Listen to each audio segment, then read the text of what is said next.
What's up, friends? Welcome into a Wednesday edition of Rock Chalk Sports here on ESPN Kansas City and KansasNation.com. Thanks to everybody who's watching live on Facebook, live on YouTube as well, with Elijah Schmidt and Tyler Brewer behind the cameras.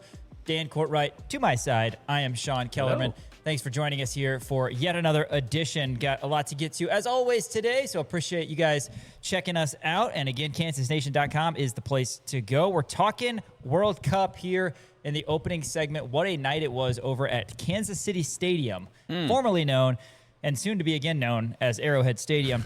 It was our Argentina team. This is like the I would say this is like the Washington football team where they were. Well, no, I guess because they're not going to be going back. Yeah. So okay, yeah. I don't really know what a good comp would be. I did hear, by the way. Well, we can talk about it later, but I did hear them refer to it as Arrowhead on the broadcast multiple times, and I think that was just a mess up by them. It could be. But it is Kansas City Stadium. FIFA, I guess. So maybe Fox is allowed to call it Arrowhead. Maybe but Fox is allowed FIFA to say just it. Well, is, also, you got to cover everything up. I don't know. It's all stupid. Yeah. Stupid and dumb. It is, but, you know, whatever. It was a great match. We thought that Algeria scored early, then offsides, had a couple goals taken off the board early, but ends up being the Leo Messi show. Not surprising. We're going to talk about that here in the opening segment. Next segment, Kansas women's basketball, as we're going to talk about the Matrix that was released last week. I, of course, had that for you last week on Rock Chalk Sports, but Dan will give his thoughts, and then some news came out today regarding the Kansas women in the non-con MTE. They're going to my neck of the woods. That's Cancun. Right. That's right. The Cancun Challenge. Your new neck of the woods. That chatter is going to be after Henry Greenstein. KUSports.com and the Lawrence Journal World will be here in studio. A lot to get to with Henry. Of course, baseball season ended. Talked about that with him last week. But I'm curious if he has any thoughts about how your wedding went, and from a bird's eye view. I hope he in the does. corner. I hope he had a good. He told me that he hasn't been to a lot of weddings, so Really? I hope. All I want to hear, I'm not going to pry, I'm not going to set him up for it, but I do want to hear out of his mouth that it was the most fun wedding he's ever been to. Okay. Again, he hasn't been to a lot. You're not going to ask how many he's been to. That's fair. I'm not going to ask how many he's been to. He told me he's not been to a lot, but hopefully it was the most. I've had a lot of people tell me that it was the most fun wedding that they've been to. Yeah. It was really? a good time. How about that? Yeah. How about that? I prefer mine, if I'm being honest. But Well, see, here's the thing. you would never I didn't know. even get invited. Didn't get an to his. invite. There Didn't you even go. get invited to. Maybe Granted, that's we didn't why I know didn't each get a other, seat. but maybe still. that's why I didn't get a seat. Could You be. jerk. Fair enough. I also didn't invite my daughters to my wedding. So That's if that makes you feel better. unbelievable. Yeah. That's I know. insane. I can't believe you didn't understand, invite man. your Guest own list is daughters guest to your list. wedding. There is a set number of people, and you got to stick to it. Well, and that's the thing. And like, you just completely crashed my reception. I did. Because you were not invited. I did. There was no seat for you. I know. It was great. There was food available, and I helped myself, as did my wife, who also didn't have a seat. How about that? KU Mailbag segment. I don't know if you caught any of last week's, but got to hear from a couple of our regulars last week. Yeah, Josh chimed in. No kidding. I don't believe Colin chimed in, but Cody chimed in with an interesting money question. That's good. So it was good that they didn't have to take a week off. So yeah, we'll have that. And then we're going to do a KU football positional group breakdown, and this is something that we're going to start doing here as the offseason rolls on. It's officially offseason now with baseball in the rearview mirror, so I guess we should start with quarterbacks. We've been talking about that a lot in terms of our guests, and that's the big story. Andy Kotelnicki was on the Union Jack podcast. I don't know if you saw that on Instagram, but I didn't know there was a Union Jack podcast. there you go. Now you know. Union Jack. Well, They're, okay. of course, sponsoring the KU ASU game in London. Okay, how is that? I don't know. Like the Stars and Stripes podcast. Like, what is that? Is Union Jack? Because Union Jack is the name of the flag. Is there a company called Union Jack? Yes. That's why it's the Union Jack Classic. Okay, well, that's. Is there a company called Stars and Stripes, or is there like does Probably England not have like the rights to the words Union Jack? The Union Jack podcast can mean anything regarding Britain. It could just be about tea. We don't know. The Union Jack Classic podcast is the official show it's the Union Jack Classic podcast. leading up to the historic first ever American college football game good. at London's Wembley Stadium. It's going to be KU and Arizona State. So anyway, Andy Kotelnicki was on that, and of course, he was asked about some of the names to know for KU offensively, and he pretty much said, well, a lot of guys come to mind, but circle back to the quarterbacks. He said it all starts with the quarterbacks, and, we'll see kind of where that takes us. So, yeah, interesting there. We got to start with QBs, though. We've talked to a lot of people who have joined us here on Rock Chalk Sports about the quarterbacks, and, got to start there. That's the most important position, unquestionably, not just for KU football, but pretty much in football in general. Speaking of football, last night over at Kansas City Stadium. We're going to start with that World Cup. Of course, we've been donning our Algeria gear, our garb, everything that is You're not important. wearing your scarf today. I'm not. I think I'm going to save it for game days. I've got it. That's smart. I've got it close enough to be in reach. Yeah. When I need it. You'll wear it. I don't want to wear it every day. They don't play again until the 27th, right? Am I correct? 27th. Is that right? I think it's Saturday, the 27th. That I'm actually going far. No. I feel like they play before that. 22nd and then the 27th. Oh, they play on the 22nd. Yeah, but the so next Kansas City game is the 27th. So they get Jordan, and yeah, like you said, that's not going to be in Kansas City. That's going to be over in Cali, in Greenstein's California. neck of the woods. Ah, that's right. And then you'll get Algeria and Austria. That's back here in the Kansas City area. And it kind of a rough draw for them. I mean, we could talk about this match because Argentina came in. We didn't talk enough about the draw when it happened because, it's in the middle of everything going on and busy season for us. But the fact that Leo Messi's team is in Kansas City. I mean, it's cool enough that Kansas City is a host site for the World Cup. But Messi coming to town, I mean, that's Jordan stuff right there. I know. Okay, LeBron stuff. I know you're old. Okay. I know you like Jordan. Yeah. But it's LeBron stuff, Okay, really, so if we're going to be. Anyway, we're not going to get into that. All right, But well, how cool is that, won't right? get it. No, it is amazing. And the fact that I want to say Kansas City has the most amount of teams, at least bigger teams that are in their city as well, because they have England, Argentina, the Netherlands, I want to say, and also Algeria, which is Kansas City adjacent, which is in Lawrence right now. But I mean, you're talking about 4 powerhouse teams. 3 of them have World Cups of the past, I believe. I think the Netherlands have won one before. And England, obviously, with Harry Kane and all the history behind them as well. I mean, that's so cool that they're in Kansas City. And, yeah, I mean, let's go ahead and talk about this game. Algeria, like you said, got off to a strong start. Offsides call, thought they scored early, but, that's just the way of soccer. They only had 1 shot on goal the entire time. They did have 7 shots, though. It was relatively spread out in terms of shots, but Argentina just had better looks at them. And, I mean, Leo Messi. I mean, my goodness. And here's the thing. If this, to me, because I'm an Algeria fan through and through. I mean, have been since day one. Of course. You know what I mean? I'm just I'm not some Out of the bandwagon. womb, yeah. I'm not some bandwagon Algeria fan. I love how Laurentians are just saying, "Yeah, we're bandwagon." It's all Yeah, good. right. It's all good. Yeah, I mean, absolutely. Yeah, absolutely. We It is. support 'em. Rock chalk Algeria, man. But Argentina is just so fun, and Leo Messi. Let's just talk about it. Hat trick, first ever World Cup hat trick. Not only that, but he also tied. And I'm going to butcher this name. Miroslav Klose, or is it Klose?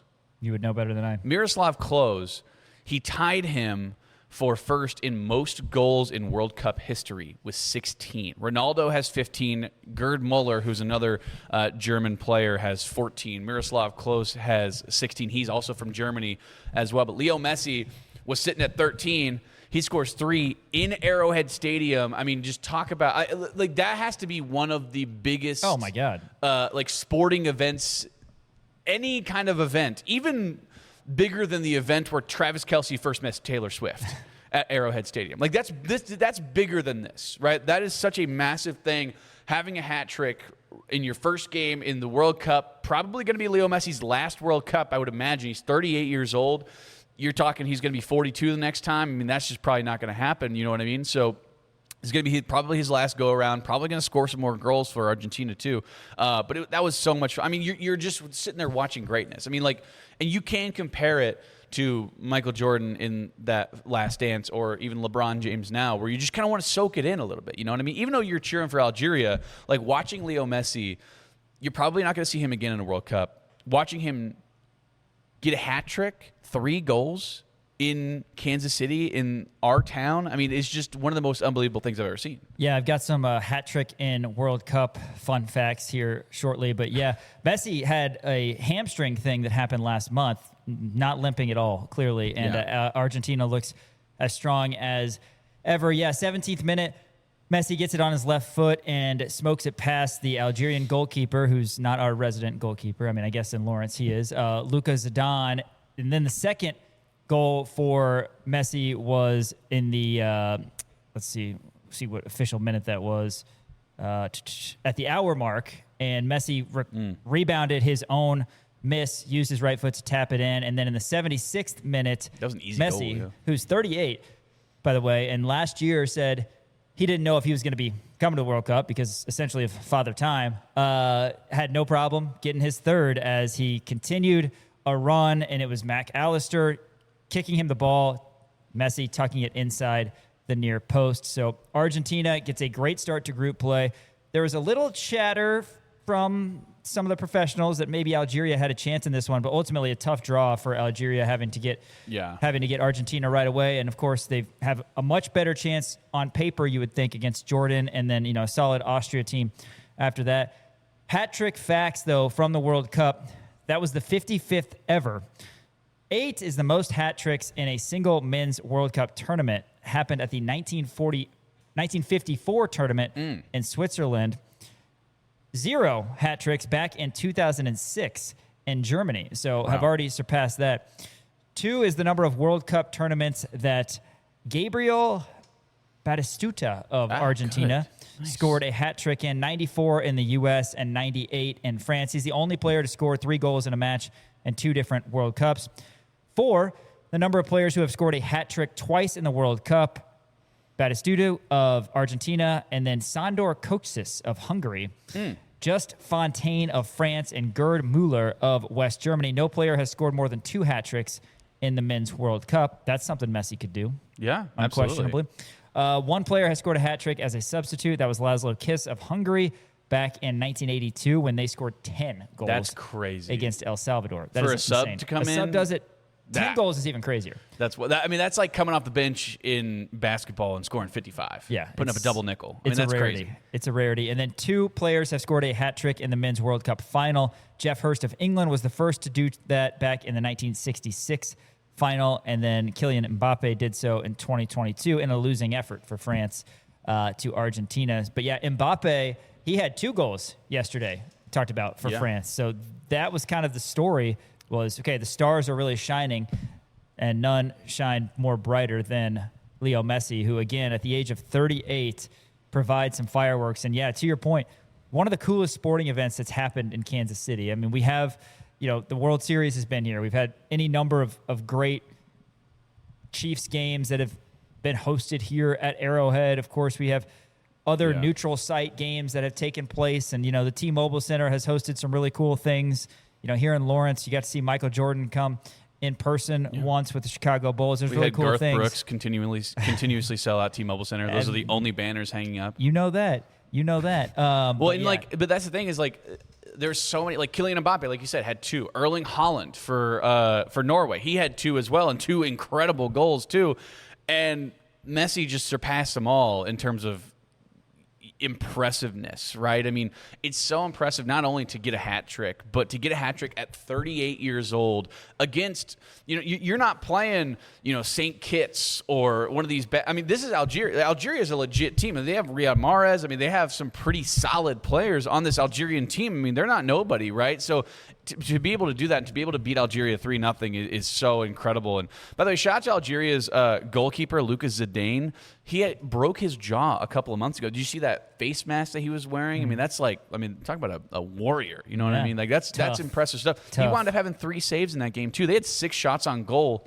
3 of them went in, and 3 of them they were saved by Lucas Zidane. So a really impressive job by the Algerian goalkeeper as well. They only had 1 shot on goal. They had 7 shots total, but the defense on Argentina's side was so good. That's probably something that's not talked about. I'm sure it's talked about in the world of soccer. We're kind of new to this, but I was a little shocked. I kind of imagined maybe more offensive firepower from Argentina just because of the fact that they have a couple of really good, strikers on that end of the field, but the defensive side of the ball, I thought it was really good, and they kind of contained Riyad Mahrez really well. He only had 25 touches and only 1 shot. So really impressive stuff by Algeria too. They're going to be able to bounce back, man. They're our guys. They're our team. They're the hometown team. So you got to take this one on the chin, wear it, and you got to come out and beat Jordan on the 22nd out in LA. Yeah, they possessed the ball 52% of the time compared to just 48%. possession for Argentina. Maybe this is the superstar effect. Expected goals in this one, Algeria 0.32. Expected goals for Argentina 1.26, and they end up with 3. It helps crazy. having really good players, and in this case, one of the all-time greats. The GOAT in Leo Messi. I don't think it's a question anymore. I think that the Ronaldo-Messi thing has kind of gone by the wayside because Ronaldo has faded a little bit. And I think Ronaldo has already come out and said that this is going to be his last World Cup. Because Ronaldo, correct me if I'm wrong, he's 39. He's only a year older, maybe, or maybe he's 2 years older than Leo Messi. Is he 40 or 39? 41.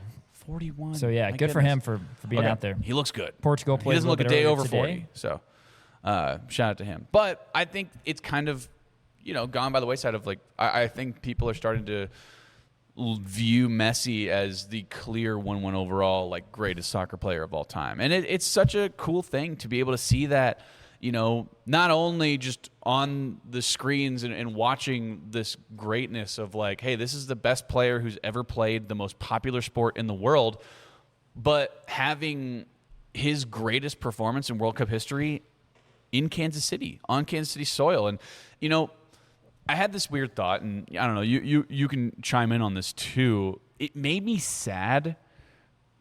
This is maybe the first time that I've felt this. Maybe not the first time, but this is the first time it's really kind of hit me that Arrowhead Stadium's going to no longer be a thing come 2030. You know what I mean? Where so much history has happened, right? I mean, you talk about, Patrick Mahomes, you talk about all of the loudest outdoor stadium in the world. You talk about, all those teams from the past with, I believe, did Buck Buchanan and Lenny Dawson and all these guys, playing out there. And it's just, and you have Leo Messi, right? You have Leo Messi scoring his hat trick in Arrowhead Stadium, and it's no longer going to be a thing. That kind of is what made it sink in for me, where it's like, oh, you're only going to get a few more years to be like, yeah, this is the stadium that Leo Messi tied for the most World Cup goals in World Cup history. This is where he got his first hat trick ever, and it's no longer going to be a thing. I'm glad it's coming to Kansas.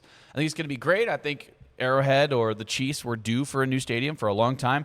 I heard on the broadcast, Arrowhead was the second oldest stadium being used in the World Cup. The only other oldest one was the one in Mexico City. Yeah. So, well, good for North America getting a chance to host this thing. Really awesome stories we've seen out of the United States, not just here in Lawrence, but it's been definitely highlighted in Lawrence, the welcoming of the Algeria team. And again, Algeria has a couple games that I think are more winnable. They've got one coming up on Monday against Jordan. That is in the San Francisco Bay Area. Algeria and Jordan. Jordan lost late last night to Austria. And then they also have Austria on the 27th, as Dan mentioned. As for Argentina, they get the same opponents, of course. They head to, I believe it's LA. Who do they play? I can't remember who they play or where they play Austria, but they have Austria at noon on Monday, and then Argentina. LA or San Francisco, one of the two. And then Argentina has Jordan, of course, which should be a one-sided affair, you would think, on Saturday, the 27th. But yeah, Argentina with the victory, Austria with the victory late night over Jordan. Those teams are in really good spots now, getting 3 points. And, France also got a win yesterday, and that's important for them, especially because now they've got 3 points. The other favorite before this thing started was Spain. Yeah. I was talking about this a little bit earlier, but with the setup of getting 32 of the 48 teams legitimately to the knockout round, a loss doesn't kill you at this time. In this case, a draw doesn't kill you if you're Spain, but you are behind the sticks a little bit from a seeding standpoint because you're going from 48 to 32. You want to be a top 2 seed in your 4-team little pod. If you aren't, it's not the end of the world as long as you still have enough points to be in the top 8. But still, it's got to be a little bit concerning for Spain that not only were they unable to pick up a victory against Cabo Verde, but now the other viewed favorites, including Germany, Argentina, and France, they get 3 points in their first game. A lot of pool play left, but Spain's probably itching to get back out on the pitch. Right. Oh, absolutely they are, right? Especially after, what happened. I mean, that's just an unbelievable thing against Cape Verde. But, looking at it, I think you're probably going to be okay with Spain. France is going to be fine, right? All the favorites are going to be fine. And I wanted to just a word on the United States just after the absolute domination of Paraguay. Like, getting those 3 points was absolutely massive for the United States in terms of moving forward, right? You're going to be playing against Australia. Australia, they are a very fast team, a lot faster than Paraguay, right? So it's going to be a little bit more of a challenge. But the fact that I think it's on U.S. territory, it's like everybody has just been so incredible in terms of gathering around. I mean, it's not like this is new to the U.S., right? Still, I believe the most highly attended World Cup ever is the one in the United States back in 1994. I believe that is the case, right? But still, you feel this energy around it that you haven't felt in a World Cup, at least in my lifetime, right? Because I wasn't alive in 1994. I know you were. You were in, what, your mid-40s when that happened? So, but, you know, you haven't felt this. So I think that the U.S. getting those 3 points early against Paraguay is going to be massive for them to potentially move on and get into bracket play and hopefully make a run at this. I think, you know, it's not out of the realm of possibility that the ceiling is quarterfinals, semifinals, right? I don't think that's out of the realm of possibility because you have so many good players for this U.S. team. We're going to talk USA tomorrow as they take on Australia. It's going to be Friday at 2.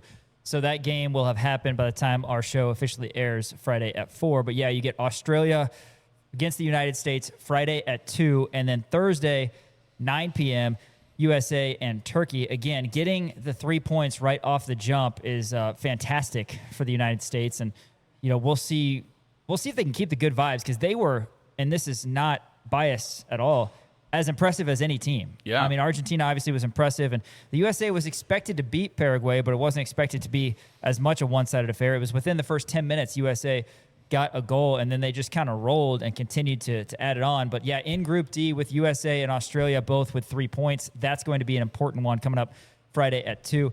Turkey and Paraguay both with losses have no points. How will that work out? I think you take a draw. We'll talk more about this tomorrow. I think you would take a draw, but, you know, if you're able to get 3 more points, then you're absolutely coasting in that final game against Turkey. I think that's the thing. I think that the U.S. has put themselves in a situation where there is wiggle room right now for them, where they can draw with Australia and be okay heading into facing off against Turkey. And here's the thing, like you had mentioned it, there's 48 teams, 32 of them advance, so you're going to take the top 24, so the top 2 teams in each group, but then you're going to take the next available 8, and hopefully, you know, the U.S. is going to be in that top 32. You would imagine they would be, especially after getting 3 up on everybody in their group. So you have the wiggle room to be able to have a draw against Australia. And then Turkey, I think, you know, the U.S. lines up a lot better against Turkey, but you can't lose against Australia. That's going to be obviously a very tough one. They're really fast. They have nice strikers. So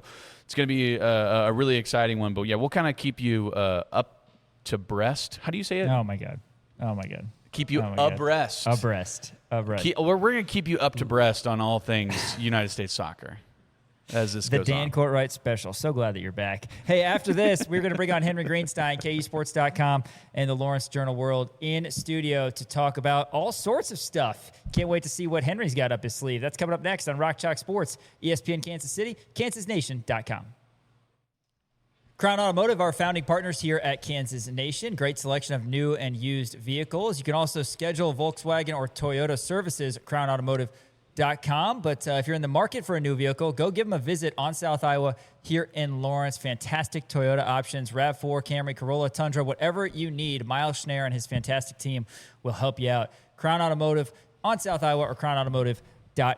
All right, we're going to be joined by the man himself, Henry Greenstein, KUSports.com, and the Lawrence Journal-World. Henry, thanks for coming in studio, as you do every Wednesday.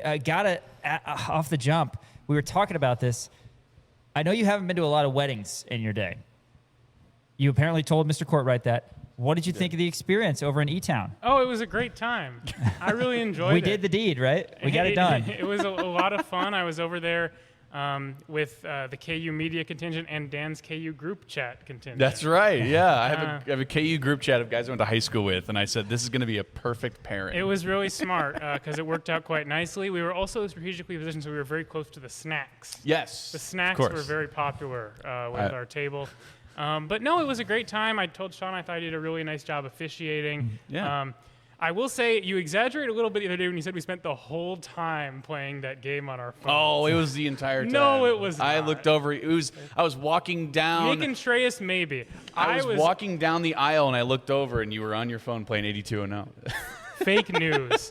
Fake news being spread. Well, it wasn't here. 82-0, it was the football version, right? The football version Yes. is better. Yeah. I still don't really like either of them very much. Sean, did you mention Immaculate Grid on here the other day? I did. I was more of an Immaculate Grid Yeah. guy, but then I Yeah. get super frustrated when I couldn't think I of know. anyone. I know.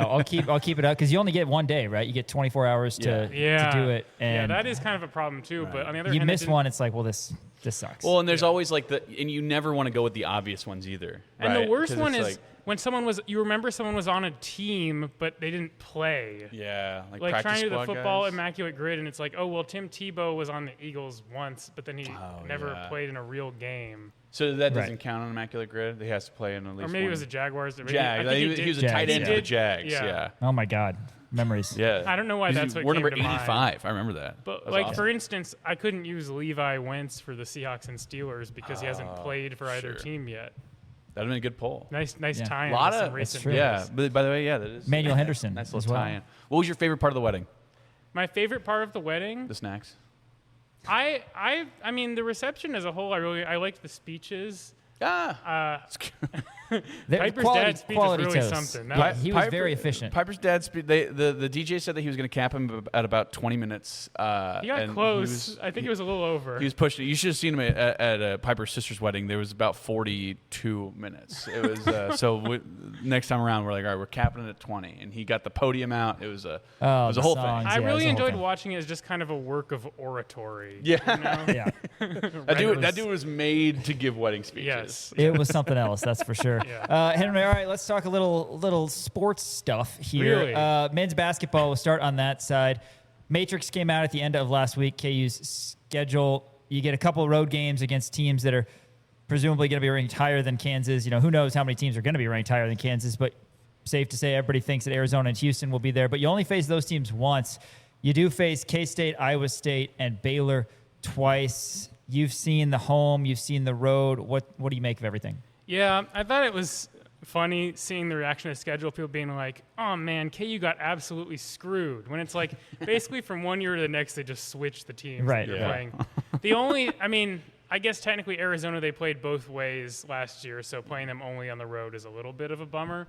And I think that's kind of the main thing people took issue with is getting Arizona only on the road, Houston only on the road, makes you want to pencil those in as losses a lot more than if they were at Allen, especially given what we saw last year. But I don't know. The Baylor thing is interesting. Foster Pavilion and the Farrell Center both were in many ways a house of horrors in recent years. Man, yeah. They got a heptagonal video board there at Foster Pavilion. That's right. Heptagonal. That's right. Just gotta. The remind Farrell you all. Center was also a house of horrors before they even got that. I feel like KU struggled, right? Didn't the Yeah, last no, couple that's what years? I was saying. Like, yeah. I feel like even before they made the switch over Yeah. to the new building. So we'll see exactly what happens this time around, playing them both ways. I really know very little about Baylor's roster this year to this point because, like the previous year, it's an entirely new group of guys again. I know last year they had some schematic changes. They tried to bring in that guy from Virginia and kind of install Virginia's defense. It didn't really work all that well. Obviously, they lose Yesufu and Carr, so They've got Andre Iguodala II. Yeah. they do have Andre. They didn't have him last year too. And then they got the Mingo brothers. Well, and they Oh, yes. also The redshirt Mingo freshmen. brothers. Those were the big gets you guys that they got are late. totally forgetting this. They also have a new assistant coach with head coaching Jerome experience. Tang. Yes, Yeah, that's absolutely. right. And he doesn't have to go to Manhattan this year. That's true. Oh, he doesn't? Oh, No, man. yeah. That would have been so I saw fun. some K-State Do you know, does reporters. Audie Crooks have to go to Ames? Yeah, I think she does. so. That's I awesome. could be wrong, but I believe so. Although my knowledge of the Oklahoma State women's basketball scheduling matrix is not as thorough as it should be, maybe. By the way, they dumped a lot of money this year. Oklahoma State women's Yeah. basketball. Oh, my God. Oh, yeah, Yeah. they did. They got that. Shout out to Jason They got Hoyt. the Fort Hays State person who was like the player of the year. They got the Florida person. I don't know. See, I just made a joke about how I don't know much about OSU women's They got basketball. Zoe Canfield. They did get Zoe Canfield. Yeah. Big time Um, get. Shot 50% from three her From freshman three, year. yeah, she did. And then last year, on the same number of attempts, she made three three-pointers. Okay. Well. Anyway, I guess we'll see what happens in the in the months ahead. I think that ultimately, like Iowa State home and away, I know K-State's always going to be on the schedule home and away, but Iowa State home and away should be a fixture every year, too, because those are the most entertaining games of any given basketball season. Sure. Yeah, that makes sense. Henry Greenstein, KUSports.com, and the Lawrence Jonah World. Henry, let's play one of our favorite games. It Am is I your crazy? No, it is Henry Greenstein's 70% guarantee, where I want you to give me a realistic ceiling and a realistic floor, or just anything. Just give me the record in terms of what you think Kansas is going to do in the in conference play. 70% guarantee. So let me think about this. I think KU has a very favorable home schedule this year, as you guys have talked about. Texas Tech is the hardest home opponent. They got some good pickups, like Cruz Davis from Hofstra. Yeah. I think it's I don't know. I mean, there's a real world in which KU goes undefeated at home this season, which doesn't feel like it should be that crazy considering how many games they won in a row at home in the golden years of this Bill Self era. But wasn't like 60-something? 69, yeah. 69. That's actually more than I thought. But I think there's a very real possibility that this season is again determined by how much KU can look like itself on the road. Last year was a little bit better from that perspective because they actually, for the most part, took care of bad teams on the road. Not exclusively because they lost to West Virginia and allowed a 16-0 run in that game, and afterward Bill Self said that they sucked. Right. I remember but, that. Yeah. We suck right now. Other than that, like, most of their road losses were pretty credible in terms of the teams they lost to. I think this year, once again, we know nothing about the character of this year's team yet. But with opponents like Arizona, with opponents like Houston and Iowa State and all the ones that we discussed, they're going to have to find – I mean, it'll probably come down to defense. You know, they always say defense travels. Yeah. The kind of integrity this team ends up having on that end of the floor will have a lot to do with their final record because the pathway is there with their home slate, both in non-conference and conference, for them to have a really good record at Allen this season. Yeah, absolutely. One more thing about KU men's basketball, just some rumblings going on about a potential big man target, Malik Ewan. Now, this is one of those tricky situations where, hey, this is going to potentially be he has to go through the NCAA, has to get, the proper things. Right now, he is technically ineligible. Am I right about this? But yes. He has to go through the correct processes in terms of, lawyering up or whatever. I don't know the intricacies in this. I'm not necessarily the most litigious guy in the world. But talk to me a little bit about that process, and how you think he would fit for this Kansas basketball roster. Yeah, here's my issue with this. Based on my understanding of Malik Ewan's career, he's essentially asking for them to take the JUCO waiver they did last year and apply it to people this year. Okay. If that ends up happening, that would cause sweeping changes. For open up another can of worms. Yeah. And I understand there have been some eligibility rulings recently, like with Clemson wide receiver Tristan Smith, that have made people feel a little bit more optimistic about the prospect of this happening. But, I mean, we don't know exactly what's going on behind the scenes in terms of the terms of his waiver, like the reasons he's using to specifically justify why he personally, like what kinds of hardships or whatever he might undergo if he isn't able to play again. But I'm just saying from like a on its face broad standpoint, this seems like far too significant of a revision to what the NCAA has been doing for it to actually go through. We will see if that ends up being the case, but I think that there's a reason why no one else in this similar situation has gotten a waiver to this point. Sure. That being said, they obviously would be, as everyone has said, they would be the favorite if he does indeed get approved. And they did go after him last year. It was during that brief period where Flory was in the portal the first time around, with intentions to return to KU. Ewan was coming from Ole Miss at that time, and he was linked to KU a little bit. I think they were one of his final 4 or 5 schools that he considered when he ultimately picked Arkansas. So there's a relationship there, and simply by virtue of someone who played extensively for a high-level NCAA tournament team, you have to think he's going in ahead of an injured Reeves and an inexperienced Mbia. Yeah. So if they did get him, that would obviously be a significant boon to this year's team. It would be quite a surprise considering what Bill himself said about how they're probably not going to get a difference maker at this point. I understand he said they could still get a steal, but I don't know, is this really a steal when he's kind of a known quantity? Right, and a player but obviously a talented player. You know, I know Arkansas fans had some issue with him, but he has a proven track record at 3 different power conference schools of having been a productive post player, which is something that no one else on KU's roster can say. Yeah, it'll be interesting to see how the post situation works out for KU, you know, with or without Ewan. And, you know, it's all hearsay. Like you said, it's probably at least 70% unlikely that he ends up on the roster. But Kansas has some questions to be answered on that front. Of course, Christian Reeves with the surgery on the offseason, you know, how ready will he be come game 1? And we expect a big jump from Paul Mbia, but at the same time, it's very fair to say that the front court's the biggest question mark right now on this KU roster. So have to wait and see. Women's basketball, first of all, we're going to talk about this a little bit later, but they announced they'll be going to Cancun for an MTE week of Thanksgiving, but also the Matrix on the women's side came out as well, Henry. It goes without saying, very high expectations for the women's basketball team. I mean, you're returning 2 potential All-Americans. This should be a team that's in the top 25, a top 5 seed in the NCAA tournament, in my opinion, bringing in some talented transfers as well. So you can touch on those women also. But the Matrix has the Kansas women getting Oklahoma State, Iowa State, and K-State twice each. Yeah. Dan, maybe you can give us some tips on where to go in Cancun. Oh, I will. Absolutely. Yeah, we can touch on Dreams Riviera. we can talk about that later. But yeah, this is a make or break season. It's Samaya Nichols' senior year. She's already one of the best players in the program's recent history. Can they send her out in a way that befits the quality of play she's put on for the last 3 years? And can she stay healthy? Because, man, last season I felt like every single game she was leaving with an ankle injury. I know. And I can only imagine how brutal. The play style that she undertakes, she's obviously going to take a lot of hits. Mm-hmm. I mean, the way that she just can drive from anywhere on any angle. She's obviously going to take a lot of contact. But, man, if there's anything like the training staff can do to keep her healthy, that would go a long way.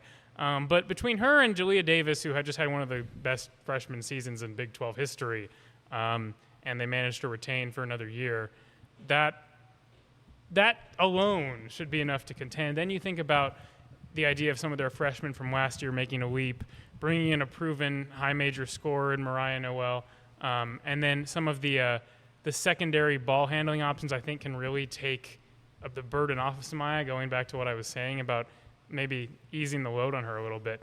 When you think about Anna Gooden, by the way, I confirmed with Doug, it is Anna. Anna nailed it. Anna nailed Gooden. it. You did. I said Anna. Yeah, because it's Ariana or whatever. She kind of had a similar situation to Keely Parks last year, where she had an injury for much of the summer at Colorado, so she wasn't maybe didn't have the full off season that some of her teammates did. So you think maybe now, having a whole summer at KU, she could take a step forward. And then between her and Michaela Cunningham, that's another option. Cunningham kind of known for her defense. I really like the kind of choice acquisitions they made in the portal. And, man, this technique of just getting people who are from Kansas or the Kansas City area or were friends with Samaya Nichols really seems to have worked for them in the last few years. So a lot of reason for optimism. I am maybe a little concerned that the Sydney Bryant 2 sport thing could inhibit her development as a basketball player slightly. Jaden Nickens did it fine. Yeah, it worked out great for him. What about James Sosinski, right? He did it. Yeah, we can talk about that more later on as the season goes on, because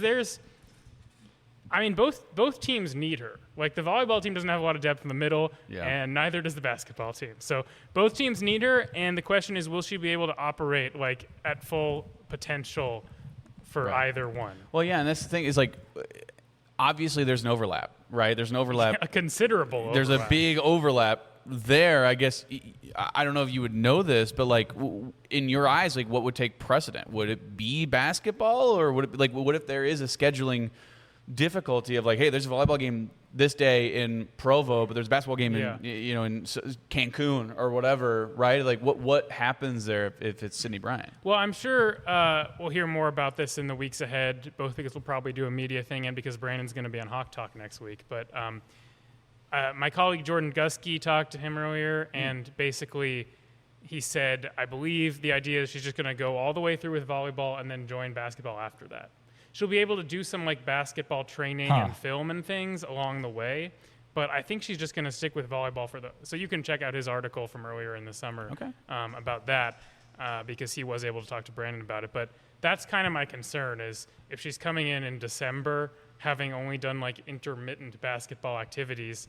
Well, hopefully KU can find a way to have enough front court production in the meantime before that ends up happening. Yeah, that makes sense. I mean, because volleyball could go as deep as early December. Yeah. Right. So that's very interesting, especially because you're playing a full month's worth of actual games when that happens, and obviously we expect Matt Ulmer to be a leader of this program for a while and lead a program that's in the top 15. Henry Greenstein, KUSports.com, LJWorld.com. We're doing a positional breakdown today, KU football. This is day one, so we're going to go through everybody, and we're going to start with quarterbacks. Classic, I know you've talked about it before, off-season. but any new thoughts on your end? I think a lot of people have fallen back on the fact that Ballard was QB2 and Marshall was QB3 last year, so maybe Ballard does have a little bit of an edge. At the same time, with the new offensive coordinator in Kotelnicki, he likes having quarterbacks who can move around a little bit more. Ballard can move around some, but he's more of kind of a bruising type runner, whereas Marshall, we've seen what he can do even in limited time since he started here. And then Chase Jenkins, a guy that I don't think he's coming here thinking that he's just going to automatically be a backup. Not sure if he'll start for Kansas, but at the same time, he probably thinks there's a good chance he can. So any thoughts on the QBs? Yeah, this is the eternal question of this offseason. And I wrote a little bit about this for something I'll post yesterday, but it seems to be the only question that people in the national media can think to ask about this year's Kansas football team, because it's just so all-consuming. I ultimately, Lance Leipold has said he thinks a quarterback needs to be a rushing threat in order to, lead this offense. He said that back last winter, in fact, before they even started the spring. That said, I think they think Cole Ballard is also a rushing threat because they deployed him in that way a little bit. So I don't see that being they deployed him in that way a little bit until he fumbled against Texas Tech. Yeah. Remember that? Because they were kind of taking turns with him and Zeke. But so I don't think that will be the deciding factor. Ultimately, I think a lot of it will come down to who can limit mistakes, who can have the broadest command of the playbook, because we know that for Andy Kotelnicki's offense to thrive, you have to know the basics so he can layer on those, him and his analogies. I think he used a Lego analogy for this. There's different pieces that you attach to simple. I think he used a Dairy Queen Blizzard analogy once. And the worst part about this is I tried to reference one of these in a press conference with him, and I don't know that he totally understood what I was referring to. Oh, that's great. It was disappointing.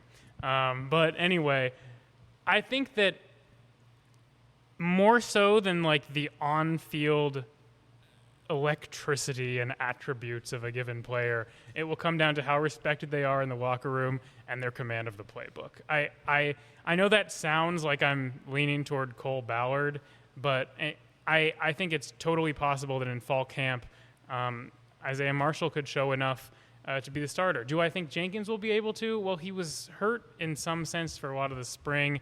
I know people say, he got first-team reps. Everyone gets first-team reps when you're in a quarterback competition. Yeah. In fact, even when you're not, sometimes they get first-team reps. So I don't read too much into that. But I do think that they have to be thinking that they'll try to make a decision as early in fall camp as possible, because the idea of it being unsettled as you get into August 18th or something does not necessarily bode well for a team with so much turnover. You don't want that to be a question the week of But Long is it Island. fun to string the media along? That's true. Oh, yeah. That is fun for them. They may make a decision of their own and not tell us until that big Yeah. day where all the TV cameras are in there. Right. So we'll see. I'm excited to see how it unfolds, frankly. I'm excited to hear what people say at Big 12 Media Days, which is now just, 3 weeks away? The 7th and the 8th. Yeah, man. It's kind of crazy. It's talking season. Yeah. Of course, for you guys, it's always talking. It's always talking 10 hours season, man. 10 hours worth a week. Absolutely. A couple more football things for you. Number one, Levi Wentz found a home in Pittsburgh. A quick word on that. If you think he has the goods to, potentially make an impact for the Steelers, I think he's a really nice player. I think it's great for him that he found a home. Also, we're seeing the lights being put up at David Booth Kansas Memorial Stadium. I guess, do you have any updates, I guess, if you will, in terms of if it's up to speed in terms of where it should be as of right now? Obviously, we know it's going to be limited capacity on the east side of the stadium, but we're seeing the lights. We're seeing it come to form. We're seeing the erection of the steel and the concrete and everything like that. I mean, it is coming to form, and we're actually seeing tangible evidence that there is going to be an East Side at some point in our lives. Yeah, exactly. With Levi, I just think it's cool because he's from the Pittsburgh area. Yeah. And it also says a lot. He didn't play wide receiver for much of his football career. He was like a cornerback, I believe, or a defensive back. He played several positions when he was at Old Dominion before finally hitting his stride receiver at Albany. I feel like his season at KU, he showed flashes of potential. He had big catches. Unfortunately for him, his biggest moments were in games that KU lost in heartbreaking fashion, so people don't really think about them. Yeah, he had what should have been the game-winning touchdown. Yeah. He had that huge catch against Mizzou. Yeah. Like a long one. And then he also went quiet for a lot of the year, especially once Canty came back. So, but I'm not surprised that NFL teams look at him and see the traits in terms of the size and physicality of a professional caliber receiver. So I was a little concerned when the Seahawks cut him so much for that Henderson and Wentz reunion, but him landing with his hometown team is really cool. As far as stadium is concerned, I don't think I have any major updates really. I think it's on track. I just think people need to be prepared for weirdness on the East Side this fall, like the fact that it's not going to be a full-fledged deal. Open mind. Yes. Like, I think they'll be able to make it functional, and if there's one thing we've learned about the KU events team recently with regard to the regionals and the World Cup and such, like they can adapt to weird situations and unprecedented situations pretty well. So I think they'll make it a good fan experience. But, I was on a BYU podcast recently. I had to be like, just so you know, like the east side of the stadium is not going to be finished. It's not even going to be remotely close to it. So, yeah, I think people need to have that in their heads pretty early on. Yeah, that makes sense. You brought it up with the World Cup. Do you have a team that you're rooting for aside from the United States? I just like to see all the first-time teams succeed. Fair enough. Like a little bit before I came in here. Uzbekistan. Yeah, like the Democratic Republic of the Congo just scored its first ever goal at the World Cup. By the way, I hope we get to talk to Paul and see if he's been following that. Oh, that's right. Yeah, that's a great that's a nice little angle. It's almost like it's my job to think of these. That is a good angle, man. That'll be great. Cape Verde also. That was really interesting. I mean, that's as much as you talk about field tilt, that's as much as you can tilt the field in a single match, and they didn't get a goal out of it, Spain. So that was pretty remarkable. I've really enjoyed watching it. I've watched at least part of almost every match so far. But outside of the U.S., I don't really have a huge rooting interest besides just Algeria. Like it's kind of corny when people. Yeah, well, I do want to see Algeria succeed. I think it's so corny in college football when people say they're team chaos or whatever, but I think in the World Cup I am kind of team chaos. Yeah, that's fair. That's fair. March Madness type deal for that. KU Track and Field, they concluded their seasons outdoor in Eugene. All-American honors, Emma Gematai. What a season, what a career she's put together. Yeah, I had the chance to talk to her before she went off to nationals, and she's pretty humble, but I think that you really cannot overstate how impressive it is to run those two events with an hour and 2 minutes separating them and to finish sixth in the nation of both of them. Like, I think almost even more impressive than being able to run in two different events is doing it when they're that close together. Now, she says, like, okay, when you have the 1500 first, like, it's not the more strenuous one, so it's more of an endurance thing, and so it's not too hard to recover from it. I don't buy that. I can't run 1500 meters in general. So. If I run 1,500 meters, they're going to have to wheel me out of there on a gurney. You were a college athlete. Nah, well, I was short spurts. I was good at 5 and outs. Your only meaningful playing time was 3 snaps, too, which That's right. Yes, you got it. Although you had other meaningless playing time. Yeah, I did have. I actually did. How is victory formation not meaningless? No offense. No, it was meaningful. That was meaningful. Okay. The two of the 3 meaningful. Well, the reason I say that, by the way, is because we played exhibition games during COVID. And so I actually got to play. Wait, so those they didn't count for like official records? No, they didn't count. That's why I say meaningful playing time. So it was really just your only like playing time that counts. Yes. Okay. Exactly. I was looking for and spring games too. I got in the spring games. Okay. So I was looking for your number 45 over at Ladson Field at Schumacher Park, but I couldn't find it. Yeah, no, they must be renovating the trophy or the statue that they're making of me. I guess so. I think it's in the shop. I'm sorry for diverting from the KU track and field team. Anthony Meacham took bronze in the pole vault, which is just a testament to that program. I was wondering when I saw that result, I was like, man, will he feel disappointed that he didn't win the title? But then I saw that like Nebraska's guy who won it got to like 590 or something, which crazy. I mean, Meacham has set and reset the KU record this year, but he still would have a ways to go to get up to that. So I think he should absolutely be proud of his third place performance. And when you combine that with Ashton Barkdale in the indoor season, it's been a great year for the men's We're a pole vaulting school. Yeah, I guess so. And then so those were the only ones that I think counted toward the score, but there were some other good results. I thought it was cool to see Stephen Mororo, a freshman, get the chance to compete at nationals in the 10K. So some hope for years ahead. And I don't know if you guys have seen, but they've already announced some new signings for next year too. How about that? Good for KU Antonio track and field. Brown's daughter. Oh yeah, but I mean, like even in the last couple, I actually forgot about Antonio Brown. That's right. Well, we have to. Will we make that like a big story when she's here? That is your job. Right, exactly. That is your job to write all of the Antonio Brown features. Yes. Oh, boy. Speaking of big stories, it's the last thing for you, Henry. But NBA draft, we're not going to talk to you again until day one happens, and you got to write up on KUSports.com, LJWorld.com. Your thoughts on Peterson going 1 overall potentially, and do you have any major thoughts on him not even meeting with the Jazz or anybody else aside from Washington? I don't want to say anything too polarizing about my thoughts on the people around him and how they have handled the draft process. So But I will you not. might do it a different way, is what you're So saying? I will not. And it's not so much even the thing about not meeting with the Jazz as the stuff that came out in Tony Jones' article for The Athletic yesterday about, like, I guess his sources said that Peterson would prefer to either go to the Wizards or the Grizzlies as opposed to the Jazz. I don't know. Read the Tony Jones article. I won't say too much about that. I do think that him going number 1 is still in play, but I think ultimately DeBonsil will go to the Wizards and the Jazz will just pick Peterson anyway. There's precedent. Last year they picked Ace Bailey. Yeah, I would say that's almost the exact same thing. So I think that will just happen and everyone will have to deal with it. Yeah. He's gonna. I mean, the Jazz need guards. Like that's the Yes. thing. Like he's going to be like the Yes. solidified, like their best guard that they have. Yeah, Like, I think there was also something in Tony Jones' article saying that like he and Keontae George have the same agent and the agency is concerned about them being on the same team. Okay. Whatever. I don't get involved in this stuff. That realm. What about clutch sports? I mean, that's not like LeBron's play. I don't know. That's So, but you know, it's fun to have a KU guy who's going to be going toward the top of the draft, and Darren himself is a quality guy and an incredibly high ceiling player who I have no doubt will represent the KU brand well in the NBA for years to come.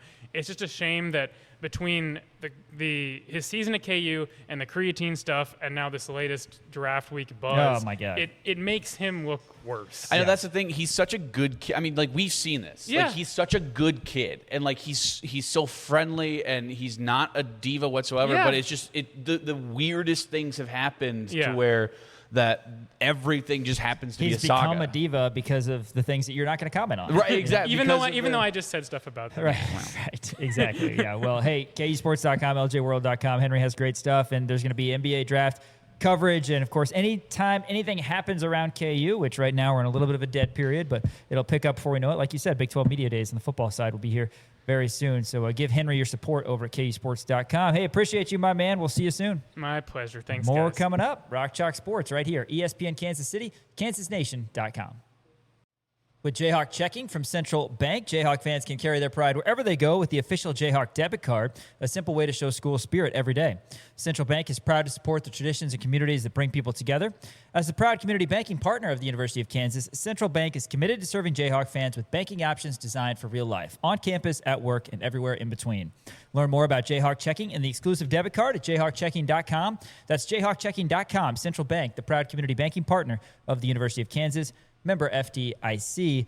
We got our KU Mailbag segment coming up next segment, and then we're going to talk about the KU quarterbacks to close out Rock Chalk Sports. But want to mention the news that we mentioned to Henry when he was in last segment, but just came out today regarding Kansas women's basketball. They're going to play in the 2026 Cancun Challenge. Whoop, this whoop. will not be at Dreams Riviera. No. It's going to be at Hard Rock Hotel Riviera Maya on November 26th through 28th. I believe that's the Wednesday through Friday of Thanksgiving week. Yeah. But yeah, Feast week. Triple Crown Sports announced that. KU One of 6 programs to play in the Riviera tournament will be joined by Miami of Ohio, Minnesota, Washington State. 2 additional programs will be announced at a later date. Colorado, Georgia, and Oregon will headline a full tournament field, which operates as a 4-team, 3-game round robin. 1 program still to be confirmed. It's the 21st edition of the women's tournament and the 19th for the men. KU led by head coach Brandon Schneider, and of course, they've got 2 potential All-Americans that we mentioned. It's Samaya Nichols and Jalea Davis coming back, plus another top 20 recruiting class. Sydney Bryant, we talked about with Henry last segment, and some really talented transfers as well. So an opportunity, and again, expectations are very high for this Kansas women's team. I think that that's accepted by everybody within the program, everybody around the program. There have been some disappointments the last couple of years, given how much talent there is, particularly last year. Even though Kansas had a little bit of success in the WBIT, you didn't make the big dance with 2 star players. You had some injuries, you had some things not go your way, but still, KU women, they're going to be under the magnifying glass. Yeah, I absolutely right. And I think, I don't know, we can get into maybe some coaching talk later, but I mean, you have the matrix that did come out, and you have the home and aways with Iowa State, K-State, and Oklahoma State. So, you kind of figured that those would be maybe the 3. Oklahoma State has put in a ton of money. Henry was talking about it last segment about, getting Audie Crooks, getting, a ton of really talented players, because Oklahoma State basketball and JC, I keep wanting to say JC Horn. JC Horn is the cornerback. Hoyt. Yeah. JC Hoyt. She's done an incredible job, a really good, obviously, head coach. So you're going to see them twice. Arizona, Arizona State, Baylor, TCU, Texas Tech, and UCF all at home, which you like having Baylor and TCU only at home. That gives you more of a chance. You also have BYU, Cincinnati, Colorado, Houston, Utah, and West Virginia all on the road as well. So you feel confident about that. Heading on the road games are relatively easier than the home games, if you will. So you certainly do like that aspect of it, where at home you have the home environment, and Kansas women's basketball has gotten a lot more feels like support over the last few years, especially because of all the talented players. And you have Samaya Nichols, you have Jalea Davis kind of headlining sort of the heads of the snake, if you will, and both of them are going to be returning. Samaya's going to be a senior this year, and she has a real shot of solidifying herself as one of the greatest. I think she already has probably one of the greatest KU women's basketball players of all time. She's going to be, on that wall, the Hall of Legends or whatever it is, on that, what is it, the west side of Allen Fieldhouse, and potentially have her number up in the rafters, because she is that good of a player. And then with Jalea coming off of probably the best Big 12 freshman performance in history, she certainly is going to be one of those as well, and she's just going to continue to get better. There were some holes, I guess, in Jalea's game that you could see from last year just as a freshman, right, in terms of getting into foul trouble probably when she shouldn't have, getting into better position down low, but she's so good at finishing around the rim that I think she's going to make a tremendous jump from year 1 to year 2. And then, like you said, with Sydney Bryant coming in, 5-star McDonald's All-American. Her brother's Carter Bryant, who was in the NBA Finals this year, didn't play a lot, but still, there's, good genes there. And she's also going to be playing volleyball here at Kansas, so we'll see how that all kind of shakes out. But you think she's going to be an impact player right away, and you still have some pieces around, right? You're losing Al Evans, you're losing the Lilymeister, but at the same time, Libby Fandel, I think she's primed to have a big jump forward coming in from next year. You have Tatiana Brown, who I think is, again, going to have a much larger role, especially being sort of that backup power forward, if you will, where you're going to have a little bit of a rotation there. Whoever's going to be the center with Sydney Bryant, Jalea Davis can play the center if she wants to, but at the same time, you're going to have the depth there. And then with all of the other players you're bringing in, with Molly Ernstis, with Brooklyn Wren, those are 2 freshmen who are going to be coming in. They're going to be able to see playing time. With Mariah Noel, I think she is going to be an awesome player for Kansas this year. She's going to slide very well into a role of sort of that scoring guard that you really absolutely need. And I don't know. You never want to talk about this because he's such a good guy, Brandon Schneider, and he's done such amazing work. This is going to be his 12th season here at Kansas. But here's the thing: if they don't make a run,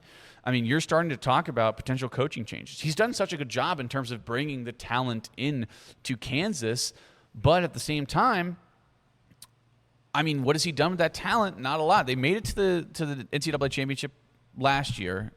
2 years ago, excuse me, wound up losing to USC in Juju Watkins. Did a really good job there. But last year, you had Jalea, you had Samaya, you had all the pieces around you, you had good shooting, you had everything there. They just weren't able to get the job done, and they wound up missing the tournament. They wound up losing in the Final Four of the WBIT, and they just need to squeeze more of the talent out of what they're continuing to get in. Brandon is a tremendous recruiter, and you don't want to lose that. But at the same time, this is sort of, and I think Henry even mentioned this is the make or break season. This is the season where it all has to come together.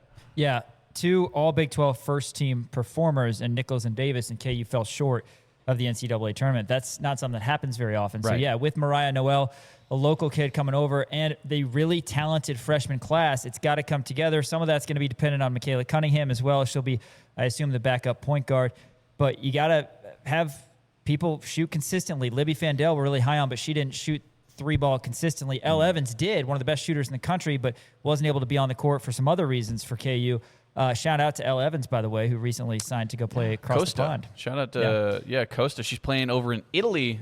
Just signed a contract over there. So really exciting. Good on Elle. But yeah, Reagan Williams coming back. Kansas should have a lot of talented, at this point, veteran-type players. Even though Jalea Davis will only be a sophomore, that qualifies as a veteran in today's day and age. When you look at the matrix that came out last week for the Kansas women, Dan, Iowa State, K-State, Oklahoma State, and then you've got the Arizona schools at home. You've got the Utah BYU swing on the road. ISU is going to be a top 25 team. Oklahoma State's probably going to be a top 25 team. You feel good against K-State. Kansas swept them last year. Kansas beat Arizona last year.